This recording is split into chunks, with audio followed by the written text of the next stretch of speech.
مخفی خزانہ، موتی اور مہاجال۔ مقدس متی کی انجیل، اس کا 13 باب 44 تا 52 آیات تک۔ آسمان کی بادشاہی اس خزانے کی مانند ہے جو کھیت میں چھپا ہوا ہے، جسے کوئی آدمی پا کر چھپا دیتا ہے اور خوشی کے مارے جا کر اپنا سب کچھ بیچتا اور اس کھیت کو مول لے لیتا ہے۔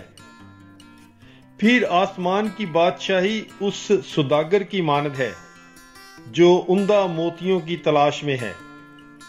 جب وہ ایک بیش قیمت موتی پاتا ہے تو جا کر اپنا سب کچھ بیچتا اور اسے مول لے لیتا ہے۔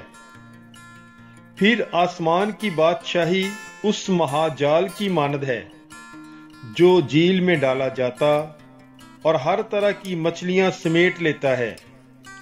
جب وہ بھر گیا تو اسے کھینچ لاتے ہیں اور کنارے پر بیٹھ کر اچھی اچھی برتنوں میں جمع کر لیتے اور جو کام کی نہ ہو پھینک دیتے ہیں۔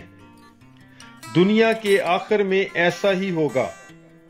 فرشتے نکلیں گے اور راست بازوں کے درمیان سے بدکاروں کو جدا کریں گے اور انہیں آگ کی بٹی میں ڈال دیں گے۔ وہاں رونا اور دانتوں کا بجنا ہوگا۔ کیا تم یہ سب کچھ سمجھ گئے ہو؟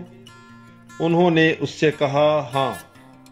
تب اس نے ان سے کہا، اس لیے ہر ایک فقی جو آسمان کی بادشاہی کی تعلیم پا چکا گھر کے اس مالک کی مانند ہے جو اپنے خزانے سے نئی اور پرانی چیزیں نکالتا ہے۔ پاک کلام کے پڑھے اور سنے جانے پر خداوند کی برکت ہو۔ خدا کا شکر ہو۔ God bless you. Bible is life.